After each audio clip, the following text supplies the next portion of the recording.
प्यारे सत्संग जी, प्यार से कहिए सतगुरु सतनाम सत साहिब जी, सतगुरु सतनाम सत साहिब जी, सतगुरु सतनाम सत साहिब जी।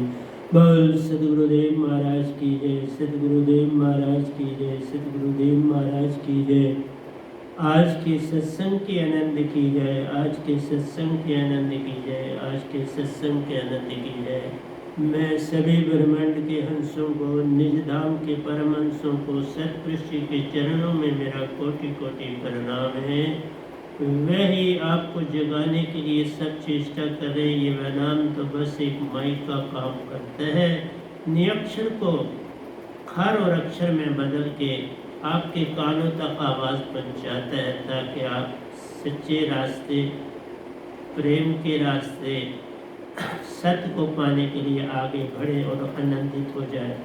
तो प्यारे सत्संग जी, आज 15/9/2021 है और आज का भी टॉपिक जो मेरा है प्यारे सत्संग जी, सत्संग से ही आप समझ लेना, एंड में उसका जिस्ट निकाल लेंगे क्या आता है। दोनों के ऊपर ही सारा काम कर रहा हूँ और ये ग्रंथ प्रेम सुरति सागर भी कंप्लीट हो चुका है और अब इनकी गिनती करूँगा। 900 से ऊपर दोए हैं इस ग्रंथ के भी। पहले ग्रंथ भी जो हमारे 5 हैं वो तैयार होने के लिए बैठे हुए हैं, आप तक पहुंच जाएंगे। और ये छठा भी 1 महीने के अंदर ये भी आपको मिल जाएगा। तो प्यारी सत्संग जी, आप जागने वाले बनो तो बात सारी बन जाती है।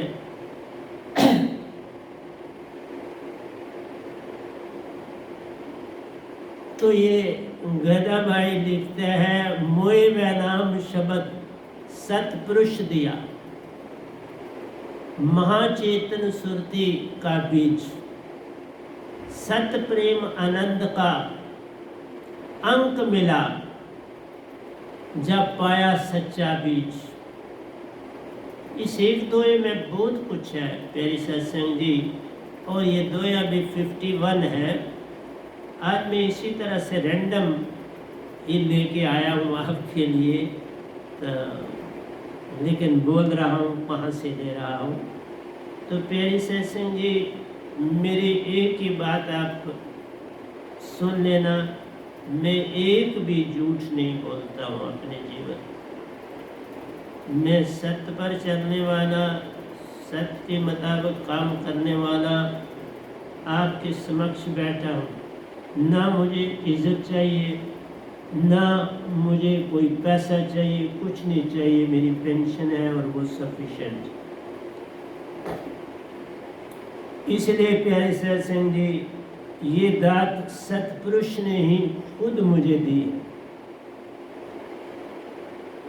पहले मेरे को सतगुरु के पास भेजा, उनकी दात पाई, उनकी दात पाने के बाद उनके साथ, सतपुरुष के साथ कई यात्राएं करी, बड़े आनंदमयी ढंग से उनके साथ समय काटा और फिर उन्होंने अपनी दात संसार को बांटने के लिए दी। इसलिए इस पहले दोए में यही लिखा है, मोए वैनाम शब्द सतपुरुष दिया। वैनाम शब्द इसलिए इसका नाम रखा गया है कि इसमें 2 शब्द हैं, सार शब्द और सुरत शब्द। ये 2 दातें सतपुरुष ने इस वैनाम को गधे भाई को दी हैं, आपको देने के लिए और आपको जगाने के लिए। जो आपका परम पिता है, सतपुरुष ही आपके सच्चे पिता है, क्योंकि आत्मा इन 3 लोगों में कहीं नहीं है प्यारी सत्संग। और सभी इसी में भटके, इसी में भूले, इसी में सारा कुछ जो है वो जानने की चेष्टा की, क्योंकि उनकी नॉलेज ही नहीं थी। किसी का दोष भी नहीं है, किसी का दोष भी मैं नहीं कहता हूँ। कबीर साहब के पास यही दात थी, उन्होंने बांटी, बड़ा सीधा सादा जीवन व्यतीत किया और उसके बाद ये सतपुरुष ने इस वैनाम को वो दात दी।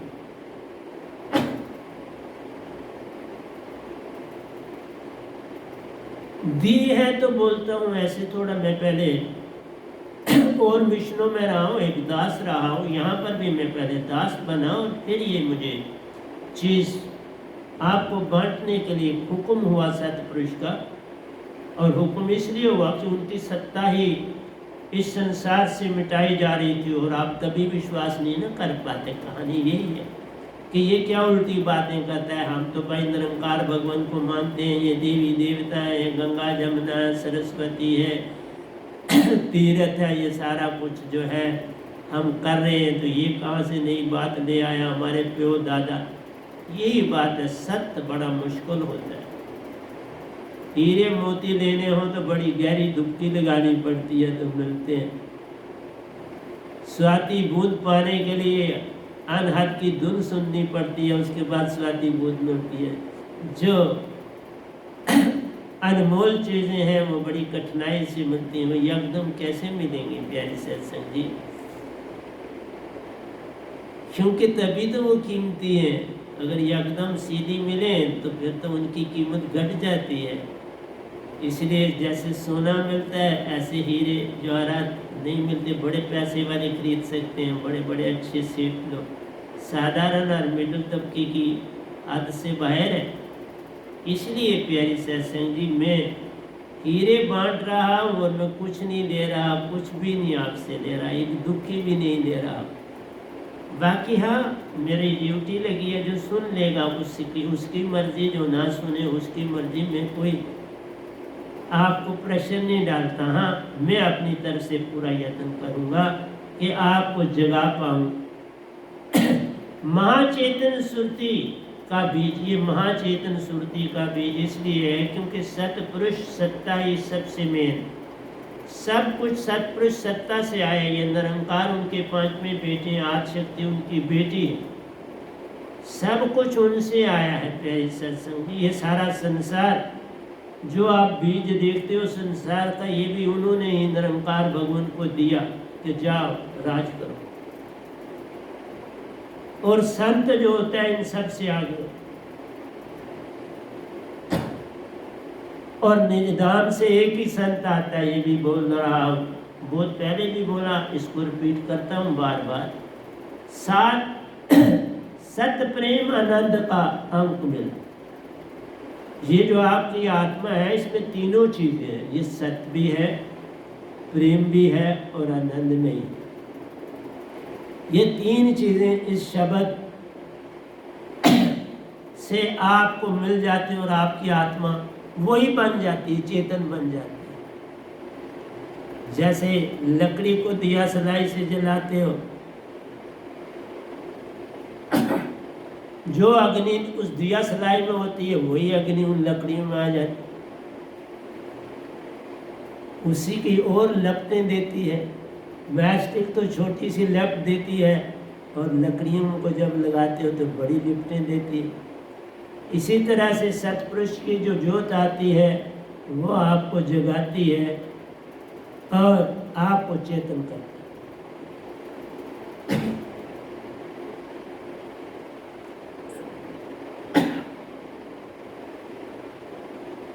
अब आप तक है, आप चेतन होना देना चाहते हो आत्मा को कि नहीं, ये आप पर है।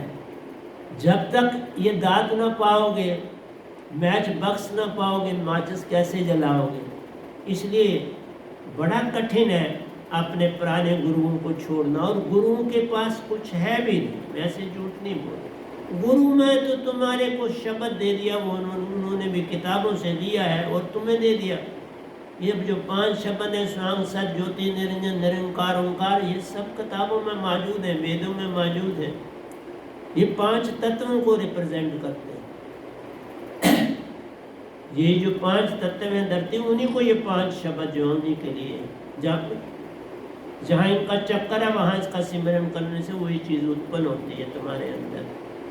तो इसलिए कहा सत्य प्रेम आनंद का अंक मिला जब पाया सच्चा बीज। सच्चा बीज सार शब्द सुर शब्द को बोलते हैं।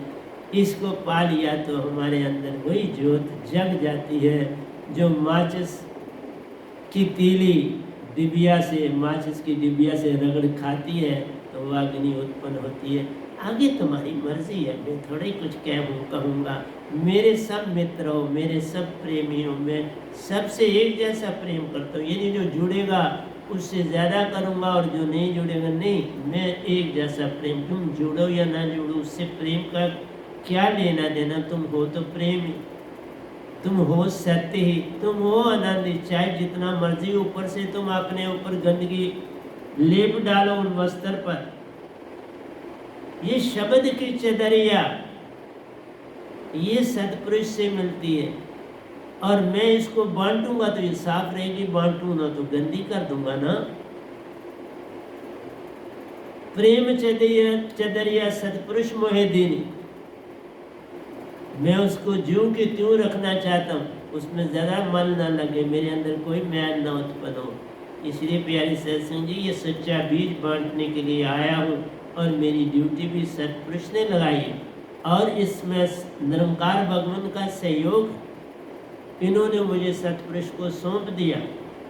अब तुम्हारा है कि तुम मानते हो या नहीं मानते, क्या फर्क पड़ता है मेरे को, क्योंकि ये जो मन मान है इसको छोड़ना है, ये भ्रम है। ये जो काल भगवान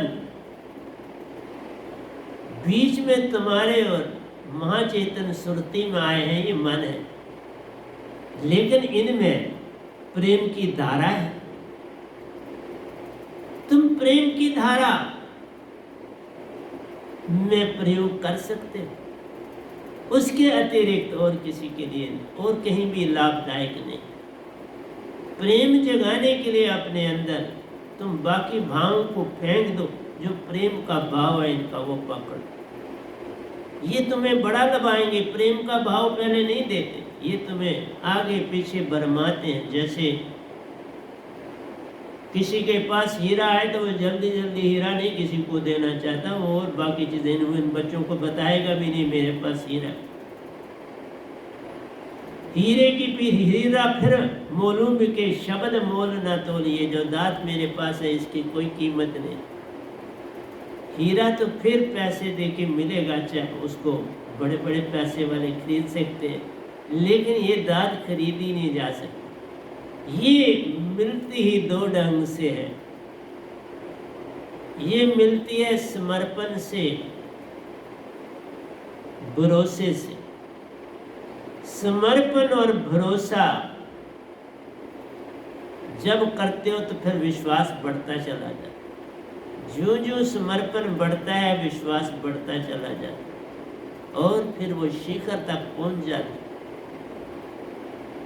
इसलिए तुम्हें मैं ये भी बताऊंगा, जो आप जागने में काम करते हो, स्वप्न लेते हो, सुषुप्ति में जाते हो, जब तक ये दात नहीं मिलती वो तीनों चीजें तुम्हें तंग करती हैं। नींद आती नहीं, बरमाती रहती है, कोई न कोई नींद के समय तुम्हें चीज सताना शुरू करे। किसी को खारच लग जाएगी, किसी को कोई जख्म है तो वो ज़्यादा रात को दर्द देते हैं, क्योंकि जब तुम दिन को काम करते रहते हो, व्यस्त होते, तो तुम्हारी ऊर्जा उसकी तरफ नहीं जाती, उस दर्द की तरफ। लेकिन जो ही रात पड़ती है, किसी को कमर में दर्द हो जाती है, किसी को गले में दर्द हो जाती, किसी को कान में दर्द हो जाती है, किसी को पाँव में खारिश। तो प्यारी सत्संग जी, उस समय ये आपदाएं काल की आपको आके सताती। अगर सत्य को पकड़ा है तो ये फिर दिखाई भी नहीं देती। मेरा आपसे ये कहना है कि सत्य को पकड़ लो। ये समय जब बीत गया तो फिर पैसे पछताना, जब मैं चला जाऊंगा तो पछताओ, क्योंकि ये दात हर एक नहीं बांध सकता। यहाँ गद्दी वैसे नहीं मिलती जिस तरह से निरंकार की सीमा में।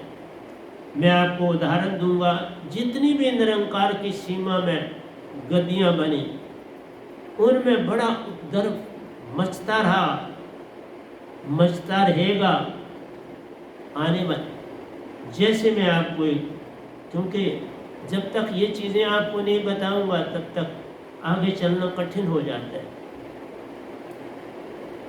जब जैन धर्म फैला, महावीर तीर्थंकर, तो उनको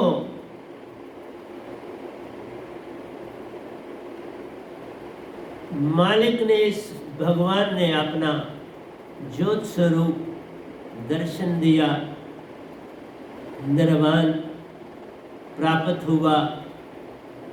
जब निर्वाण प्राप्त हुआ तो इनके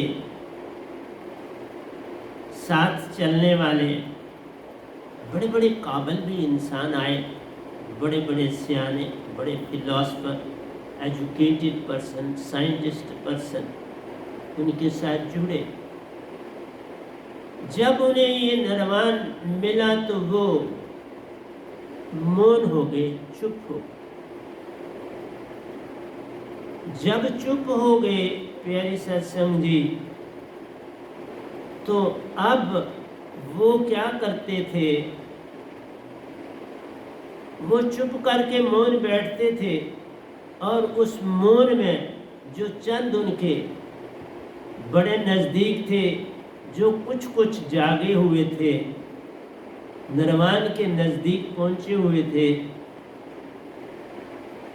उनको आपने इशारों से ड्यूटियां लगाई कि आप जो मैं शांति से आप मेरा पढ़ लोगे वो संसार को दो।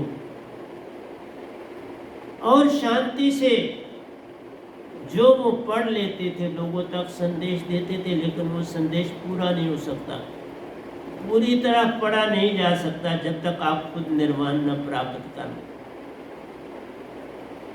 वो कोयले बिखरे बिखरे होंगे और राख ज्यादा होगी, मतलब उसमें मिलावट ज्यादा होगी जो आप उनसे बातें सुनोगे, क्योंकि महावीर ने खुद बोलना बंद कर दिया।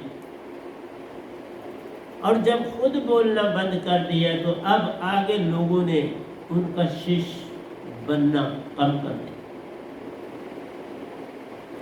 क्योंकि जो दूसरे बोलने वाले थे उन पे तो संसार विश्वास नहीं कर रहा था ना, क्योंकि वो तो जुड़े थे महावीर जी के साथ। अब वही अब मौन हो गए तो अब ने जो है वो कैसे प्रॉपर संदेश पाए, क्योंकि जो देने वाले थे उसमें मिलावट आ गई, क्योंकि कुछ पास से ऐड किया, कुछ उनकी सुरती से पकड़ा, लेकिन तुम जब तक निरंकार के सीमा हो तुम सुरती से नहीं पकड़ सकते। तुम चित्त से पकड़ने की कोशिश करो, बुद्धि का इस्तेमाल करोगे और चित्त से पकड़ने की कोशिश।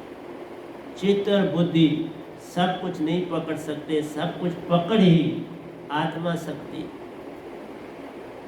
चित्त और बुद्धि की सीमा है, इसीलिए एक जन्म से दूसरा जन्म जब लेते हो तो तुम्हें कुछ याद नहीं रहती, नहीं तो अगर तुम सुरतिवान हो तो सब कुछ याद आ जाता। सुरतिवान होते हो तो निज धाम जब जाते हैं बहुत सी चीजें ऐसे ऐसे पहले अनुभव होती हैं, ये देखिए ये पहचान की है, और उस समय इस धरती की पहचान खो जाती, फिर वहां की पहचान की तरफ ध्यान रहता। लेकिन जब वहां से आते हैं उसकी भी याद रहती है और इस धरती की चीजें भी याद रहती, और आहिस्ता आहिस्ता जब 2-3 चक्कर लगाते हो तो वहां पर भी ये चीजें याद रहती हैं, यहाँ पर भी वो चीजें याद रहती, लेकिन वो सुरती तो तुम्हारी एक है ना। अगर उसको वहां की चीजें याद है तो यहाँ की, मुझे तब उदाहरण मिला कि मेरी माँ वहाँ पहुँची, और भी पहुँचे, ओशो जी मेरे द्वारा पहुँचे, मेरे साथ ही गए।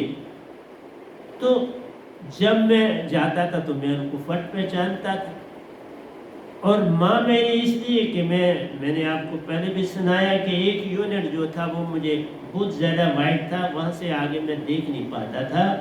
तो जब वो वहाँ पहुँची तो उन्होंने उस यूनिट को खुद ही साफ कर दिया, उनको समझ आ गई, पता लगा ना कि ये अब मेरा सतगुरु आया, क्योंकि मेरा माँ और बेटे का रिश्ता नहीं थी, वो मेरी दीक्षक थी, मैंने दीक्षा दी थी और बड़ा मान करती थी, बड़ा मानती थी। वो तब नहीं समझती थी मैं इसकी माँ हूँ, वो दासापन उनमें पूरा आ गया।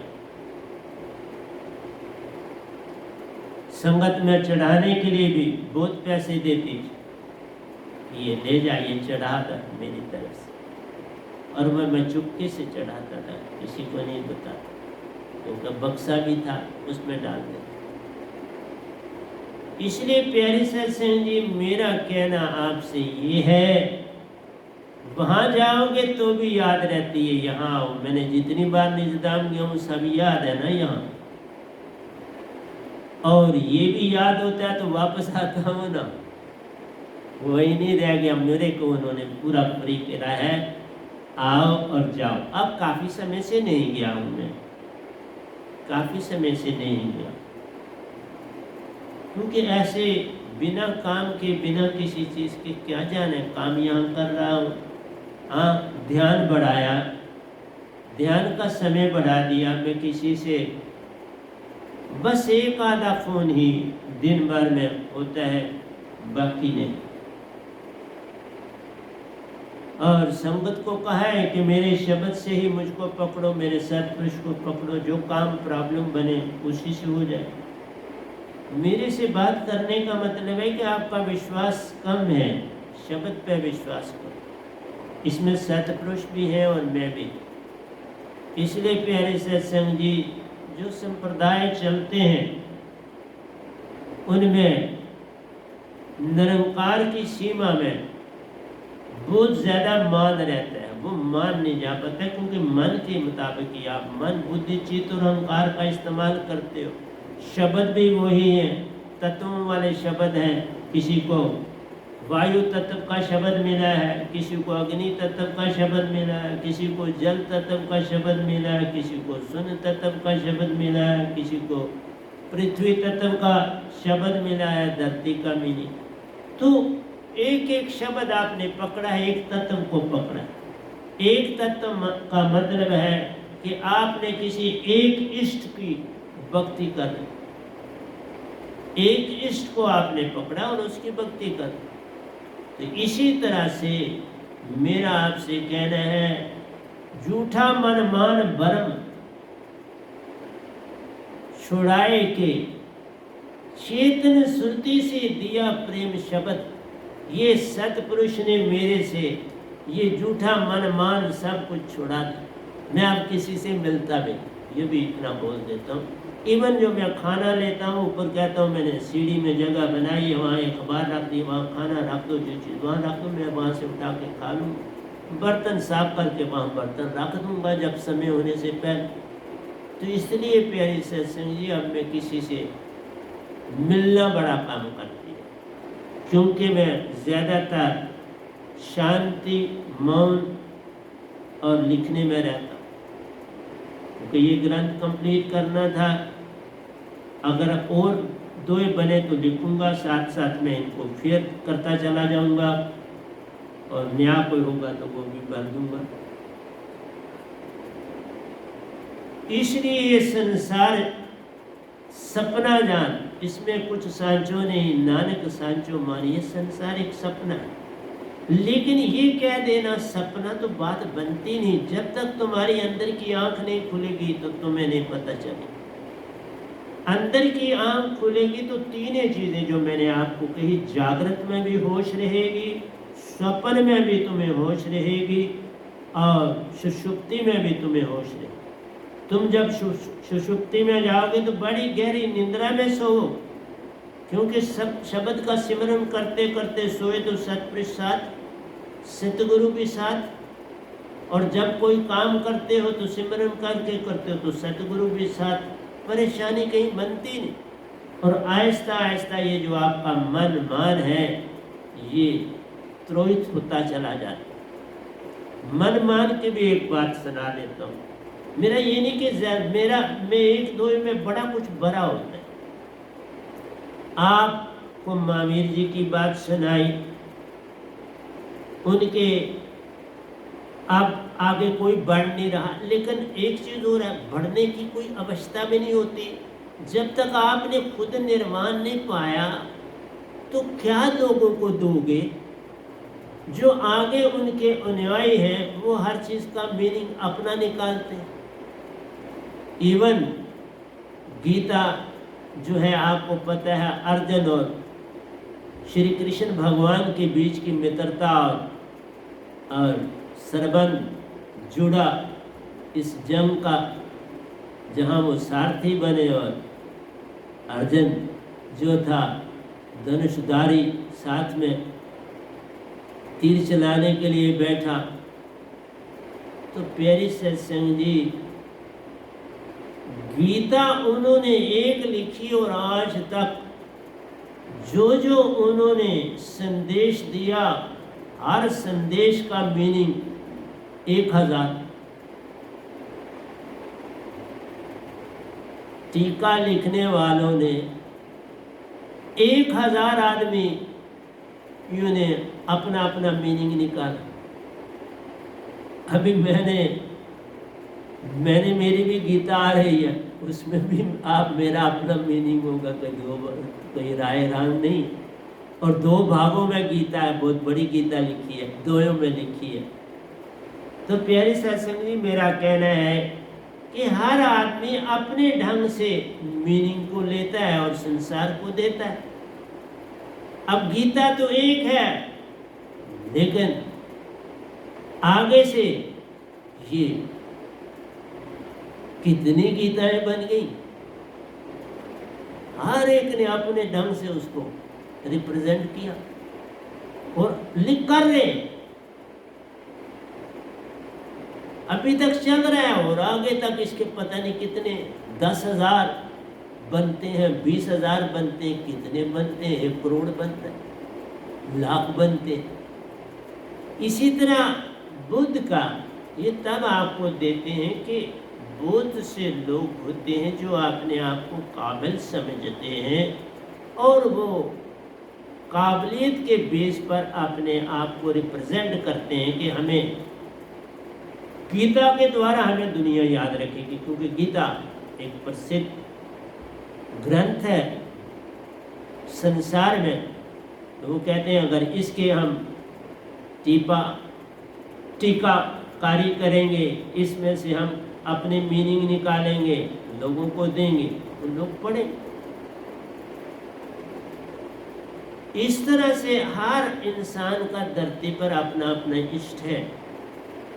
कोई इसी से आप कोई हिंदू बना, कोई मुसलमान बना, कोई सिख बना, कोई ईसाई बना, कोई पादरी बना। ये इसी से हुआ कि आपका एक पे विश्वास, किसी का दूसरे पे विश्वास, किसी का तीसरे पे विश्वास। तो जैसा आपके अंदर विश्वास की धारा बनी वैसे आपने अपना ली और फिर उस चीज़ के आप उसी को संभालते हो कि ये सबसे उत्तम, बाकी सब झूठ। सब कुछ उसी इस भगवान से आया है, ना एक झूठ है ना दूसरा झूठ, सब सत्य है। लेकिन अपने धर्म को जिंदा रखने के लिए दूसरे की तो निंदा वो करेंगे, लेकिन नहीं, मेरा ये है नहीं। तुम अपने की तारीफ जरूर करो लेकिन निंदा किसी की ना करो, उसकी भी बात सुनाऊंगा घबराना। तो बुद्ध जी के 2, एक आनंद उनके भाई थे, एक दूसरे भी उनके भाई थे, उनका नाम नहीं अभी बताऊंगा, क्योंकि जो अच्छा हो उसका नाम बताओ। जिसके बारे में आपने कोई चीज़, जिसने राम किया उसका नाम नहीं बोलना चाहिए, अच्छा नहीं लगता। इसलिए उनके दूसरे एक और चचेरे भाई भी थे। आनंद उनका सदा सेवादार रहा, उनका अंगरक्षक बन के रहा। जब वो सो जाते थे तब वो सोने जाता था। आनंद कभी उनके सोने से पहले नहीं सोने जाता था। जब बुद्ध सो जाते थे उनको अच्छी तरह देखता था, वो अच्छी तरह सो गए और फिर वो सोने जाते और देखता था वो जिस आसन में, और सुबह अपने समय पर जल्दी उठाता था कि अभी बुद्ध नहीं उठेंगे होंगे, तो वो उठ के पहुँच जाता था कि कोई संदेश, कोई चीज़ हुई, वो उठेंगे तो क्या क्या उनको चाहिए, क्या करना है, तो ये आनंद पहुँच जाता था। तो उनका जो दूसरा भाई था वो बड़ा जो था एक वैज्ञानिक टाइप का था, एक ज्ञानी था, एक राइटर था।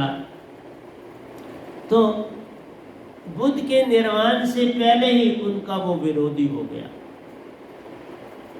उसने अपनी एक और संप्रदाय खड़ी करनी चाहिए, कुछ किए भी, लेकिन जब बुद्ध निर्वाण पा चुके तो फिर उसका संप्रदाय न चल पाया और वो किसी ढंग से अपना मुंह छुपाता फिरता रहा, बुद्ध के पास न आए। लेकिन बुद्ध ने कभी उससे आंख नहीं मोड़ी, कभी उसका कोई क्रिटिसिज्म नहीं किया, उसके विरोध में कभी कुछ शब्द नहीं बोला, कभी नहीं उसके विरोध में बोला, लेकिन वो खुल के बुद्ध के विरोध में खड़े। इस तरह से जो थोड़ा सा इल्म हासिल कर लेते हैं उनमें मान होना चाहिए, क्या बुराई। आपको उसके मान से लेना देना नहीं है, उसकी अच्छाई से तुम्हें लेना देना होना चाहिए, यही बुद्ध ने की। इसी तरह से वेद व्यास जी और गणेश जी में कोई बंतर नहीं थी। वेद व्यास जी को विचार आया कि मैं एक एपिक लिखूं, एक बहुत बड़ा काव्य ग्रंथ लिखूं, जिसमें देवी और देवताओं का वर्णन हो, उनका योगदान हो। तो ऐसा मैं ग्रंथ लिखूं जो गाया भी जा सके। तो उन्होंने ब्रह्मा जी का आह्वान किया, ब्रह्मा जी को याद किया, ब्रह्मा जी की भक्ति करी, ध्यान किया, और ब्रह्मा जी प्रकट हुए। तो ब्रह्मा जी को अपना उद्देश्य बताया कि मैं साहब ये करना चाहता हूँ, ये अंदर से मेरी आवाज़ है, तो क्या करूँ? कौन मेरा सहायक बनेगा? आप वो सहायक बनवाओ, ताकि वो लिखता जाए और मैं बोलता जाऊं। तो उन्होंने कहा एक ही ऐसा काम कर सकते हैं, तुम उनकी थोड़ी भक्ति करो, उनका आह्वान करो, उनके सामने झुको, उनको पाओ। तो उन्होंने कहा नाम तो बताओ कौन है? उन्होंने कहा आप नाम उनका भली प्रकार जानते हो, सब कुछ जानते हो, सिर्फ मुझे कहना है कि आप गणेश जी का आह्वान करो, उनको ध्यान में लाओ। और ब्रह्मा जी ने कहा मैं भी उनसे बात करता हूँ। ब्रह्मा जी ने गणेश जी से बात करी, ऐसे ऐसे वेद व्यास जी की जो है वो इच्छा है, उनके अंदर ये विचार उत्पन्न हुआ है, तो आप उनकी क्या सहायता कर सकते हो? तो गणेश जी ने कहा हाँ मैं लिख दूंगा, लेकिन एक शर्त, उस शर्त को मानना पड़ेगा कि वो बोलते समय कहीं रुकेंगे नहीं, वो लगातार बोलते जाएंगे तो मैं लिखता जाऊंगा, वो रुकेंगे तो फिर मैं नहीं। तो वेद व्यास जी को ये संदेश मिला। उन्होंने कहा जहां पर गणेश जी को मेरे उस काव्य के किसी शब्द पर अटक जाएंगे तो तब मैं रुक जाऊंगा, क्योंकि उसका मीनिंग वो ना समझ पाएंगे तो कठिन हो जाएगा। जब तक वो मीनिंग को समझ पाते हैं उतनी देर में रुकूंगा, फिर मैं कंटिन्यू कर दूंगा। ये चीज हुई तो गणेश जी मान गए। एक तरफ से वेद व्यास जी और गणेश जी में अनबन बड़ी थी बहुत सी चीजों, और यहां देखो कि वेद व्यास जी मुनि के आगे नतमस्तक हुए, उनकी बात को माना, और एक बात मनवाई भी, वो गणेश जी ने भी मानी। तो मेरा आपसे कहना ये है कि आप, मेरा जो आज प्रवचन है उसमें मेरा ये कहना है कि संसार में किसी को अपना विरोधी मत जानो। जिसको भी तुम विरोधी समझते हो, अपने विरोध में जानते हो, उसकी बात किसी से मत करो, विरोध बात। उसकी कोई अच्छी बात है तो करो, परंतु जो विरोधाभास बात है वो मत करो। वो अच्छी बात सुन लेगा और तुम विरोध करोगे ही क्यों? किस लिए? उससे तुम्हें लाभ क्या है? किसी को किसी की बुराई सुनाने में क्या लाभ? कोई लाभ।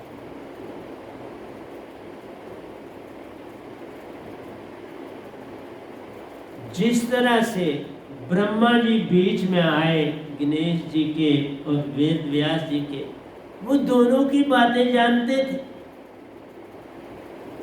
मेरा कहना है कि एक आदमी जरूर ऐसा होता है जो गुरु की पूरी बात जानता है और सतगुरु की 10% जानता है। गुरु की वो पूरी जानता है, लेकिन सतगुरु की 10% जानता है, क्योंकि सतगुरु कभी अपने पूरे पत्ते नहीं खोलते। उनको किसी से वैर विरोध होता ही नहीं। अगर कोई थोड़ी सी गलती करता है तो उसको समय दिया जाता है कि अपनी गलती सुधारो, और गलती सुधर जाती है, समय देना चाहिए। कोई ऐसा संसार में नहीं जो अपनी गलती नहीं समझे और सुधार ले, लेकिन एक ही शर्त है, तुम उसको जतलाओ नहीं, तुम इसे कहो नहीं कि ये तुम्हारी गलती है, तुम बस इशारा जरूर दो, जो बुद्ध बड़ी हो उसका इशारा दो। कुछ गलतियां ऐसी होती हैं जिनका कभी भी निवारण नहीं हो पाता,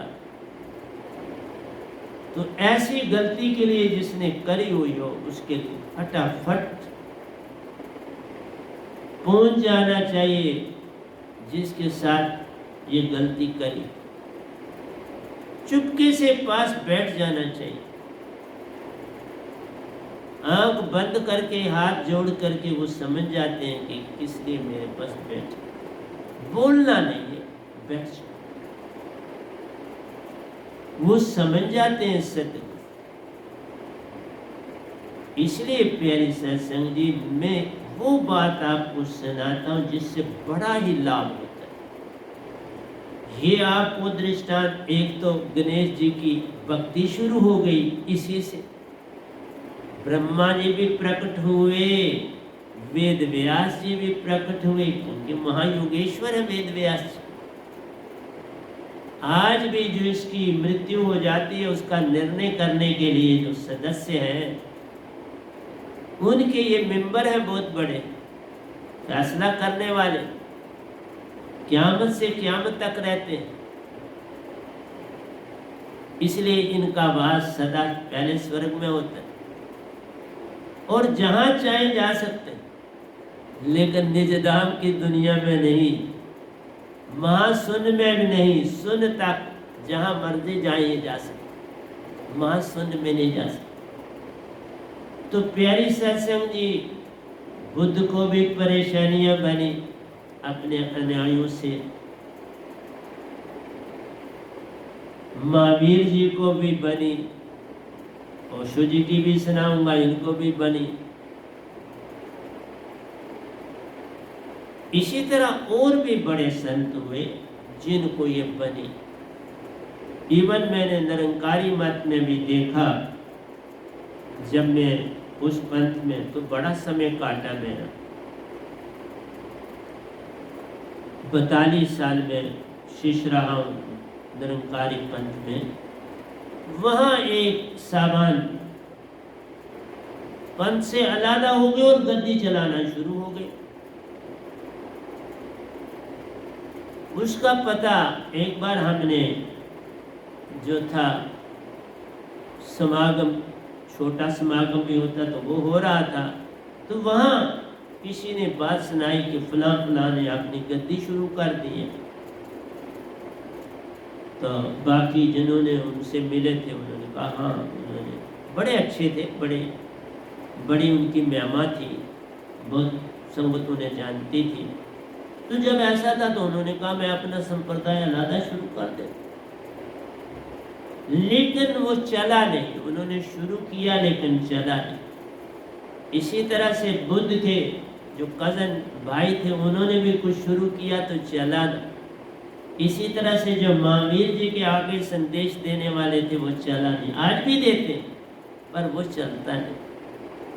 सब कोई महावीर जी को ही जानता है, उन्हीं की भक्ति करता है, लेकिन बात ऐसे भक्ति से जो है ही नहीं, क्या मिलेगा? आप रूट्स को पकड़ के बैठे हुए हो, उससे मिलने वाला कुछ नहीं। और बुद्ध जब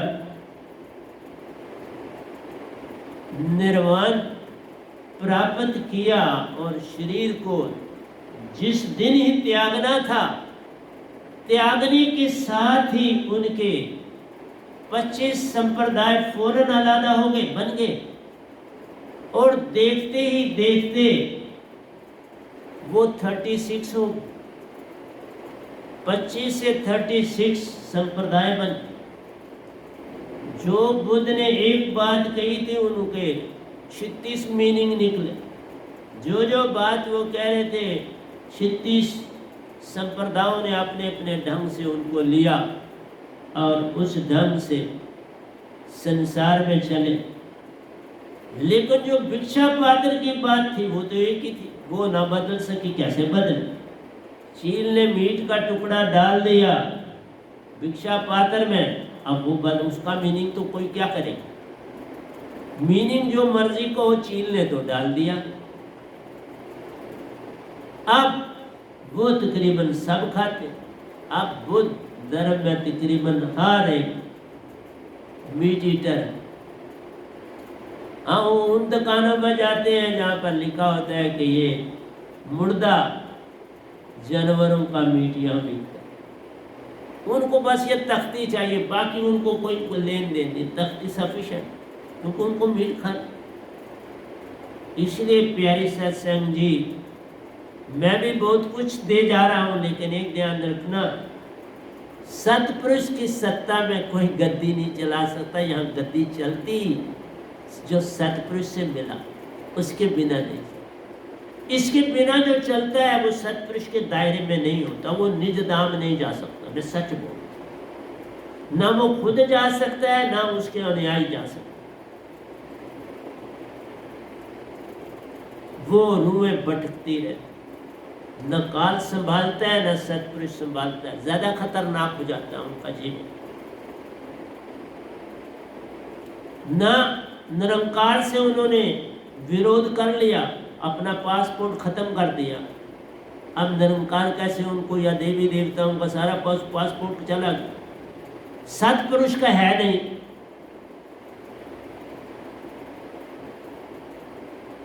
तो सत लोग तो सतपुरुष का है, वो किसी एक संत का नहीं है कि हम किसी संत का नाम ले लेंगे तो हम निज नाम में चले जाएंगे। वहां तो नाम पहला जो ठिकाना ही आता है वो सतपुरुष का।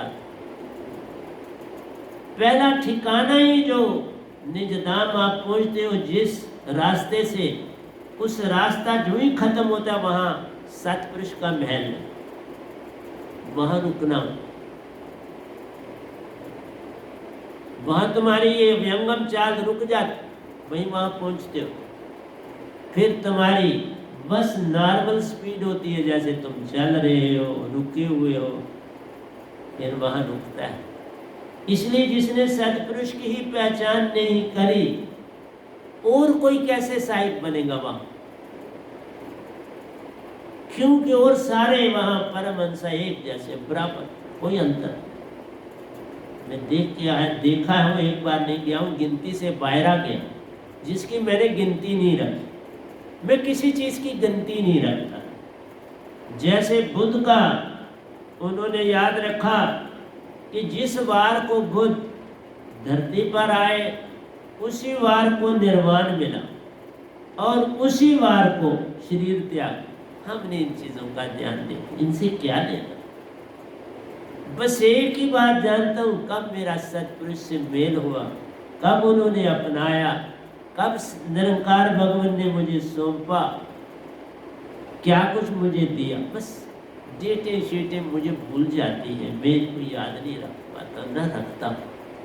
ये खामखा बोझ कहाँ लेता फिर। और दूसरी बात यही कहता हूँ कि निज धाम से एक ही संत आता है, ये मैं पक्की बात कह रहा हूँ, मैं कोई झूठी बात नहीं। हाँ, बाकी उसकी दात से बन सकते हैं, लेकिन परमिशन सतपुरुष से ही मिलती। उनकी परमिशन के बिना आप गद्दी नहीं चला सकते। ये वो गद्दी नहीं, निरंकार की सीमा की गद्दी नहीं। यहां चलाई नहीं कि पतन हो गए। तुम कितने विद्वान हो जा, तुम्हें कितना कुछ मिल जाए, तुम्हें कितने परमहंस मिल जाए, तुम गद्दी नहीं चला सकते सतपुरुष।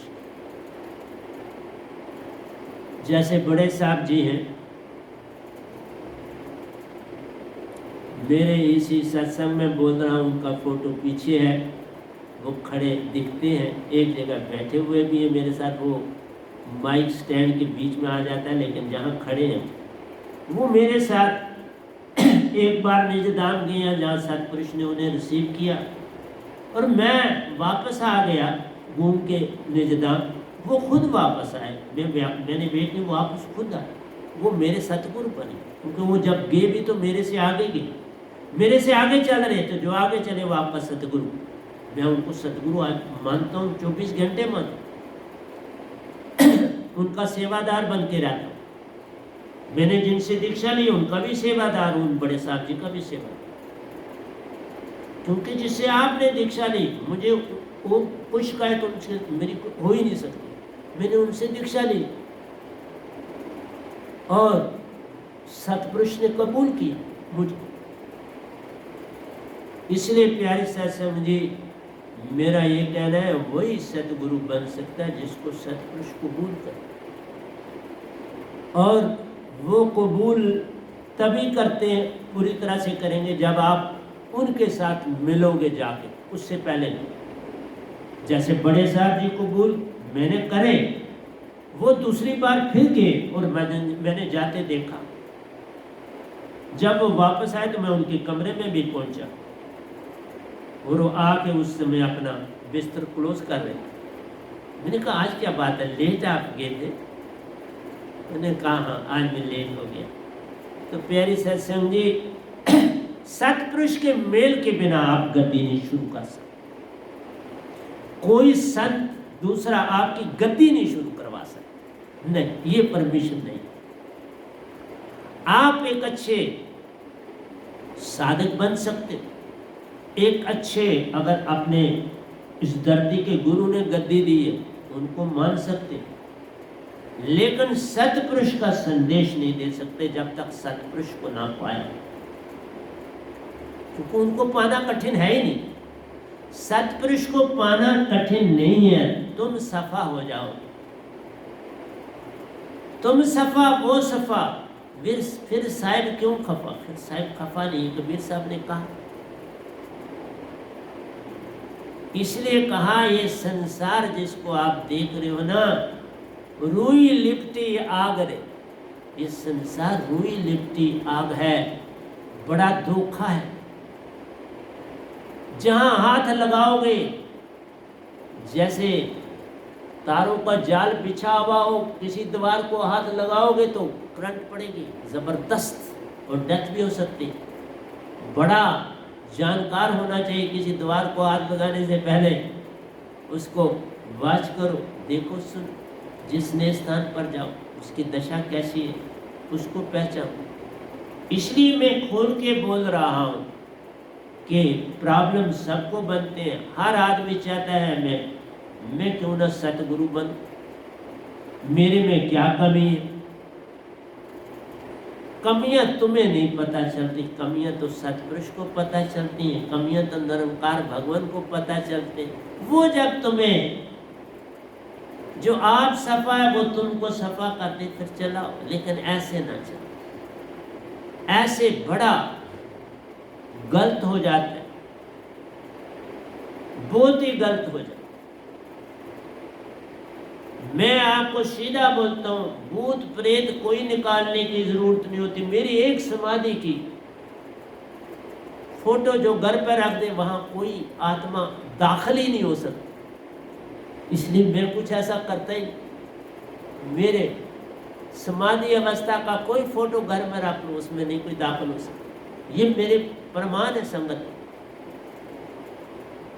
इसलिए मैं हर एक को कहता हूँ जो दीक्षा ले, बस इस समाधि अवस्था का कोई फोटो ले वो घर में रखो, फिर वहां तुम्हें कोई भी नहीं डिस्टर्ब करेगा, ना काल भगवान करेंगे, ना तीन देवता करेंगे, ना आद शक्ति करेंगे। पता है कि ये पूर्ण संत का समाधि अवस्था है। यहाँ पर प्रेत वगैरह ये 100 गज से नजदीक नहीं आ सकते, 100 गज उस मकान से दूर रहे।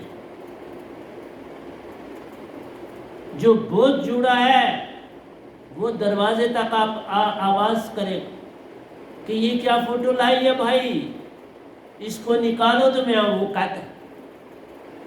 और अब आप तक तुम उसको चाहते हो या मुझे रखना चाहते हो, इसलिए मैं हाथों से कुछ नहीं करता। मेरे चरणामत में जो ले जाओ, शक्ति से लदाओ, कोई भी तुम्हें बीमारी नहीं आने देगा, कोई तकलीफ नहीं आने देगा। परंतु एक भरोसा, एक आस, एक विश्वास चाहिए। बिन आशा तृष्णा के तुम जब बन जाओगे, बस भरोसा और विश्वास। चाह गई चिंता गई। कबीर साहब ने मनवा लिखा, मैं कहता नहीं, सुरती बेपरवाह वही शहनशाह है जिसको नहीं चाह। कोई चाह मत करो गद्दियां शदी कर, जब तुम्हें मिलनी होगी खुद मिल जाएगी। मैंने कोई चाह करी, कुछ पता ही नहीं था, तो चाह क्या कर। जब पहला शब्द भी सतपुरुष ने दिया, मैं किसी से बातें नहीं करी, चुप रहा। फिर उन्हें साक्षात खुद आकर देना, पहला सुरती से भेजा, मैंने नहीं उससे कबूल, हाँ पकड़ लिया, क्योंकि मेरी सुरती बड़ी, उन्होंने मेरे साथ बड़े खेल खेले थे, तो सुरती उन्होंने मेरी चेतन कर दी। मैंने वो पहले प्रवचन में बोल चुका। अब मुझे पता था ये उन्हीं का है, क्योंकि सुरती में जानता था उनकी सब चीज। लेकिन अब था कि मुझे दर्शन हो तो मैं तब मानू, ऐसे नहीं। फिर उन्होंने साक्षात अपने रूप में दर्शन दिए मेरे ऊपर वाली कुटिया, और शब्द भी दिया। द्वार के से ही आए, और द्वार से, दरवाजे के साथ से नहीं, द्वार से ही गए। और उन्होंने ये काम किया कि अभी 3 बजने में 1 मिनट था तो शब्द दे दिया, और मैं पूरे 3 बजे उठ जाता, पूरे, कोई अलार्म नहीं, कुछ नहीं, अंदर का अलार्म मेरे को पूरे। मैं जो ही उठा तो वो जा रहे थे, और मैंने कहा कुछ मुझे दिया है, फट मैंने ध्यान डाला तो शब्द पकड़, सुरती से पकड़। और इवन यहां तक मैं बोलूं कि मैंने अपने सतगुरु का शब्द भी सुरती से पकड़ा हूं। मैंने सुना नहीं उनका शब्द, सुरती से ही सुना, सुरती से पकड़ा। ये भी मैं आज पहली बार सुना। मैंने उनके अंदर से शब्द ले,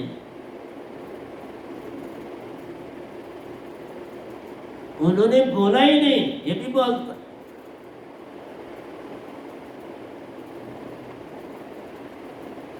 इसलिए प्यारे सत्संग जी,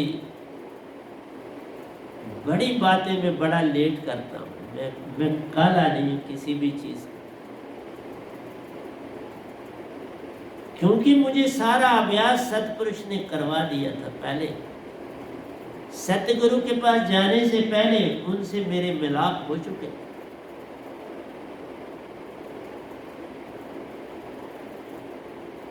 फिर ही उन्हीं की प्रेरणा से मैं दीक्षा लेने गया, नहीं तो निरंकार भगवान मेरे तीसरे गुरु थे।